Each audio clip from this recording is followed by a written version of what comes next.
Hello दोस्तों, नमस्कार। स्वागत है आप सबों का आज के इस वीडियो में। तो जल्दी से इस वीडियो को लाइक और चैनल को सब्सक्राइब जरूर कर लीजिएगा। तो फ्रेंड्स, जब हम बिहार की बात करते हैं, जब आप नाम लेते हैं बिहार की, तो सबसे पहले क्या याद आता है? सबसे पहले याद आता है धान गेहूं की खेती, उपजाऊ जमीन और गंगा जैसी नदियां। और एक तरफ और याद आता है, वो क्या याद आता है?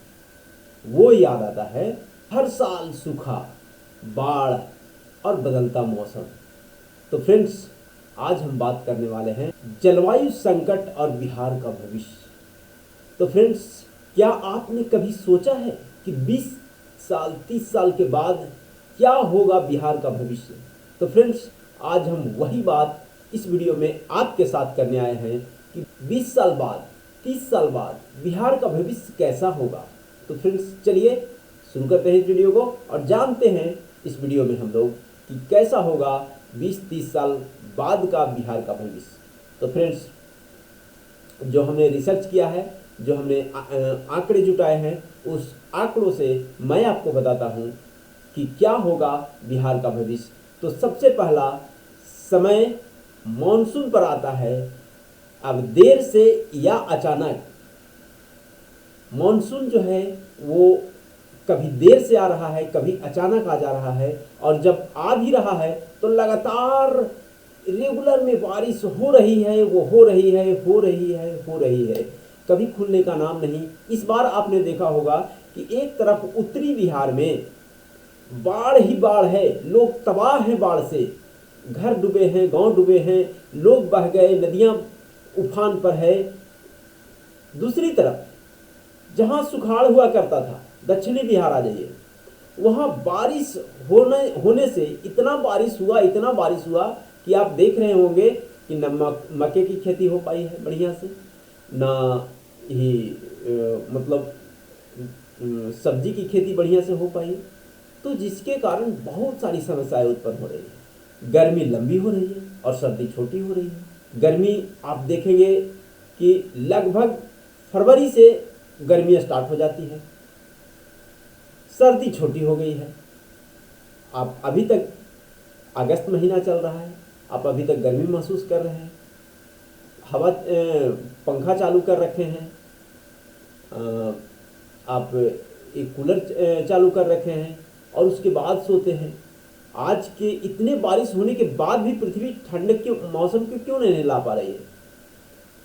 इतने बारिश के बाद भी हमें पंखे की जरूरत क्यों पड़ रही है? तो फ्रेंड्स, ये बहुत ही सोचने का विषय है, समझने का विषय है कि गर्मी लंबी क्यों हो रही है और सर्दी इतनी छोटी क्यों हो रही है। गंभीर विषय है, थोड़ा सा गौर करके इस पर विचार कीजिए। रिपोर्टर्स के अनुसार आने वाले दशकों में बिहार का तापमान जो है वो 2 से 3 डिग्री बढ़ सकता है। 1 पॉइंट कुछ डिग्री तो बढ़ चुका है ऑलरेडी। आने वाले समय में 2 से 3 डिग्री तक बढ़ सकता है। मतलब आप समझ सकते हैं, जब 1 से 1 पॉइंट कुछ डिग्री अगर बढ़ गया तो हम लोगों को कितनी बेचैनी हो रही है। और 2 से 3 डिग्री जब बढ़ जाएगा तो क्या होगा, इस पर विचार कीजिए। हमारे खेती, पानी, सेहत, ये तीनों पर बहुत बुरा असर होने वाला है।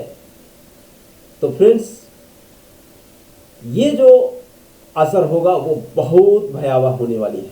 अगर कृषि और पानी की बात करें, इसकी चुनौतियां क्या होंगी, इसकी अगर हम बात करें तो नंबर 1 पर आता है बिहार की 80% खेती पर निर्भर करती है। बिहार की 80% आबादी खेती पर निर्भर करती है। क्या होगा जब पानी नहीं होगा? खेती बंजर हो जाएगी जमीन। क्या हम लोग करेंगे? मौसम अस्थिर होने वाला है। मतलब धान की खेती भी कोई गारंटी नहीं हो कि नहीं हो, गेहूं की खेती हो कि नहीं हो, चूंकि मौसम अनिश्चित रहेगा। गर्मी ज़्यादा दिनों तक रहेगी और वर्षा कभी होगी कभी नहीं होगी। कभी गर्मी के दिन में कुछ एक दिन वर्षा हो गई, तब क्या होगा? बाढ़ आने से फसल बर्बाद हो जाएंगे। सूखा रहेगा तो फसल तो होगा ही नहीं, तब क्या होगा, कहाँ से आएंगे अनाज। अब अगर नदियों की बात करें तो कोसी फल्गु जैसी नदियां कभी उफान पर रहती है, कभी सूख जाती है। आपने पिछले दिनों में देखा होगा, जब ये इस वर्ष 2025 का जो वर्षा ऋतु है, उस वर्ष जो वर्षा हो रही है उससे पहले क्या स्थिति थी। तो ये बहुत विचारणीय विषय है दोस्तों, इस पर विचार करने की जरूरत है। अगर स्वास्थ्य की बात करें, पलायन की बात करें, बाढ़ और जल जमाव से मलेरिया जैसी, डेंगू जैसी बीमारी फैलती है। तो अगर मलेरिया डेंगू जैसी बीमारियां फैलेंगी तो लोग क्या करेंगे, कहीं ना कहीं तो जाएंगे, यहाँ तो छोड़ेंगे, पलायन तो होगा ही होगा, किसी रूप में हो। आप चाहे इलाज करने के लिए पलायन करें, इलाज करने के लिए भी पैसे लगते हैं, यहाँ उस तरीके की व्यवस्था नहीं है, आप किसी राज्य में जाएंगे, पलायन तो करेंगे। अब अगर बात करें गर्मी और हीट वेव की, तो बच्चे और बुजुर्ग इससे बहुत ज़्यादा प्रभावित होंगे। जो हीट वेव चलेगा उससे बच्चे और बुजुर्ग बहुत ज़्यादा प्रभावित होंगे, क्योंकि नौजवान की एनर्जी लेवल अधिक रहती है तो वो कुछ हद तक सह सकते हैं, लेकिन बच्चों को और बुजुर्ग को ये सबसे ज़्यादा प्रभावित करेगी हीट वेव। गर्मी का रेशियो बड़ा हो रहा है तो उसके अनुसार इसमें बहुत ज़्यादा असर करने वाला है बच्चे और बुजुर्गों को। लोग रोजगार के लिए दिल्ली, मुंबई, पंजाब, गुजरात पलायन करने को मजबूर रहते हैं। बिहार का भविष्य सिर्फ पर्यावरणीय नहीं, सामाजिक संकट की ओर भी इशारा करता है। तो दोस्तों, ये बहुत गंभीर विषय है और हम सबों को इसके बारे में मंथन करनी चाहिए। अगर दो चार एक जगह बैठते हैं तो उसमें भी इस विचार को रखनी चाहिए और इस विचार पर मंथन करने की ज़रूरत है, लोगों तक पहुंचाने की ज़रूरत है, फैलाने की ज़रूरत है। अगर आप नहीं फैला पा रहे हैं तो कौन फैलाएगा। कैसे ये जो संकट आने वाला है उससे हम कैसे निजात पाएंगे। लोग कहते हैं कि पेड़ तो लग ही रहा है, पेड़ लगा ही रहे हैं। तो पेड़ लगाना एक औपचारिक, कह लीजिए औपचारिक विषय हो गया है। ये ज़रूरत की विषय तो है ही, लेकिन एक औपचारिक रूप धारण कर लिया है कि पेड़ हमने 5 पेड़ लगा दिए, 10 पेड़ लगा दिए। पेड़ की रक्षा कौन करेगा। अगर पेड़ की बात करते हैं तो आप ये जान लीजिए कि एक आंकड़ा, एक पेड़ 40 साल में 2 टन कार्बन डाइऑक्साइड को अवशोषित करता है, और जबकि एक व्यक्ति अपने जीवन काल में 58 टन कार्बन उत्सर्जन करता है। तो जब एक व्यक्ति 58 टन कार्बन उत्सर्जन करता है और एक पेड़ 40 साल में मात्र 2 टन कार्बन को अवशोषित करती है, तो आप समझिए कि कितने पेड़ लगाने की जरूरत है एक व्यक्ति को। और एक व्यक्ति के ऊपर क्या इतने पेड़ हैं अभी। और वो भी ये आप जो देख रहे होंगे कि रोड के किनारे जो छोटे छोटे पेड़ लग रहे हैं झाड़ियों वाले, वो पेड़ नहीं, बड़े पेड़ चाहिए। क्योंकि जब बड़े पेड़ लगेंगे तभी बड़े स्तर पे कार्बन का अवशोषण होगा। तो वो आंकड़ा देखते हुए, और जनसंख्या वृद्धि किस दर से हो रही है, पेड़ लगाने की जो वृद्धि है वो किस दर से हो रही है, तो इसमें भी आपको मंथन करने की जरूरत है। अब बात आती है वर्षा जल को संरक्षित करने की। तो वर्षा जल संरक्षित पर आप क्या कर रहे हैं, हम क्या कर रहे हैं, सरकार क्या कर रही है, नो मैटर।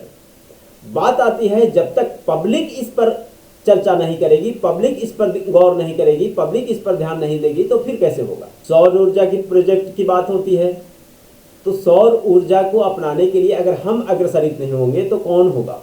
अगर पब्लिक अग्रसरित नहीं होगी तो कौन होगा।